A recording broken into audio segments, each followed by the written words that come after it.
नमस्कार दोस्तों, समस्याएं आपकी समाधान हमारा के YouTube चैनल में मैं जतिन सहगल आप सभी लोगों का स्वागत करता हूं। दोस्तों, अब हम बात करेंगे जो नॉर्मली हमें हेल्थ इश्यूज आ जाते हैं और हमें बहुत समस्या उत्पन्न हो जाती है और हमें समझ में नहीं आता ऐसा क्यों हो रहा है। और कई बार कुछ ऐसी बीमारियां होती हैं जो बहुत लंबे समय तक आती चली जाती हैं।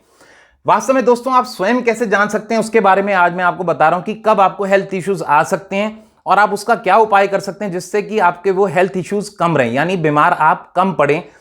तो दोस्तों, इसका सबसे बढ़िया तरीका देखने में केवल एक ही पद्धति में मिलता है, दैट इज कॉल्ड कृष्णमूर्ति पद्धति। केपी उसको बोला जाता है, केपी एस्ट्रोलॉजी।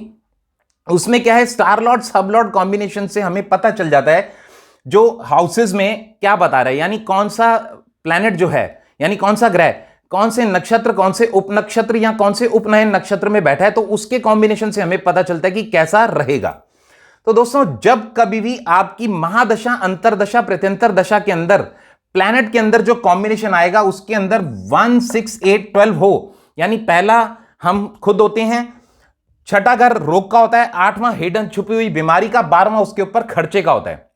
तो दोस्तों, जब कभी पहले छठे 8वें 12वें घर का कॉम्बिनेशन किसी भी महादशा, अंतरदशा या प्रत्यंतर दशा में आएगा तो उस समय आपके साथ हेल्थ के इश्यूज बनेंगे। तो कहीं ना कहीं थोड़ी सी समस्या उस समय आपको आएगी। और 1 6 8 12 का कॉम्बिनेशन बने विद 1 4 10, यानी चौथे और 10वें घर का भी संबंध बन जाए तो कोई ऐसी ला इलाज बीमारी हो जाती है, यानी जिसकी दवाई आपको बहुत लंबे समय तक खानी पड़ सकती है या उसके लिए मल्टीपल ऑपरेशन हो सकते हैं और ऑपरेशन होने के बावजूद भी हम ठीक नहीं हो पाते।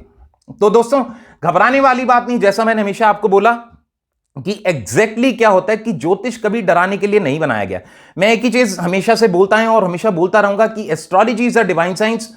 No one can change your destiny but yes you can balance the things. यानी ज्योतिष एक दिव्य विज्ञान है, भाग्य आपका कोई नहीं बदल सकता, परंतु हां, आप अपने जीवन में होने वाली घटनाओं को थोड़ा संभाल अवश्य सकते हैं पॉजिटिव कर्मास करके। तो जिन भी लोगों को लगे कि ऐसी कुछ समस्या आ रही है तो सबसे पहले वो अपनी महादशा के प्लैनेट को खुद चेक कर सके कृष्णमूर्ति पद्धति से। अगर ये कॉम्बिनेशन आपको समझ में आए तो आप उस प्लैनेट के दान आप कर सकते हैं रेगुलरली किसी गरीब जरूरतमंद को, तो आप देखेंगे वो आपके लिए काफी हद तक बेटरमेंट होती चली जाएगी। इसके अलावा आने वाले समय में जब कभी भी आप देखें कि 2 5 और 11 का कॉम्बिनेशन आ रहा है, यानी दूसरे 5वें 11वें घर का अगर कॉम्बिनेशन आएगा तो आपकी हेल्थ वापस गेन कर जाएगी। ऐसा मैं क्यों कह रहा हूं दोस्तों, क्योंकि जो भी घर होता है, जो भी हाउस होता है, उसका 12th हाउस उसको कम करता है। अब एक्चुअली क्या है कि दूसरा घर हम जो है अपनी हेल्थ को लेते हैं, 5वां हमारी इम्यूनिटी होती है, 11वां उसके लाभ का होता है। तो इस सबको खत्म करता है पहला, चौथा, 10वां घर।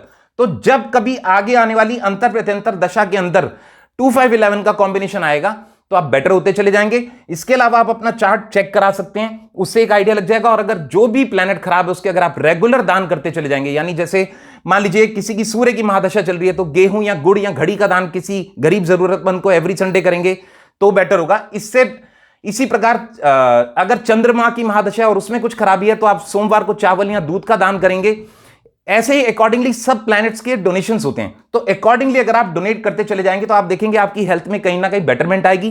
कुछ लोग ऐसे भी हो सकते हैं जिनके मल्टीपल प्लैनेट्स में ऐसी समस्या हो, एक बीमारी हटती नहीं दूसरी पकड़ लेते हैं, तो उनके लिए सबसे बढ़िया उपाय ये रहेगा, जैसे फॉर एन एग्जांपल आपका जन्मदिन 2 तारीख को 3 तारीख को आता है तो आप हर महीने की 2 तारीख को या 3 तारीख को एक साबुत सीताफल जिसमें डंडी लगी हो किसी भी मंदिर में किसी भी मूर्ति के आगे यदि आप रख करके चले जाएंगे तो उससे आपको काफी हद तक बेटरमेंट मिलेगी। क्योंकि वो उनको हम 9 ग्रह मानते हैं, वो 9 ग्रहों की तरह हमने भगवान के आगे स्थापित किया, तो उससे क्या होता है भगवान खुद ही उनको पॉजिटिव एनर्जी देते हैं जिससे हम धीरे धीरे बेटरमेंट की तरफ चलते चले जाते हैं। बाकी मेरी शुभकामनाएं आप सभी लोगों के साथ हैं। इसी के साथ मैं अपनी वाणी को विराम देता हूं। मैं जतिन सहगल, समस्याएं आपकी समाधान हमारा YouTube चैनल। धन्यवाद।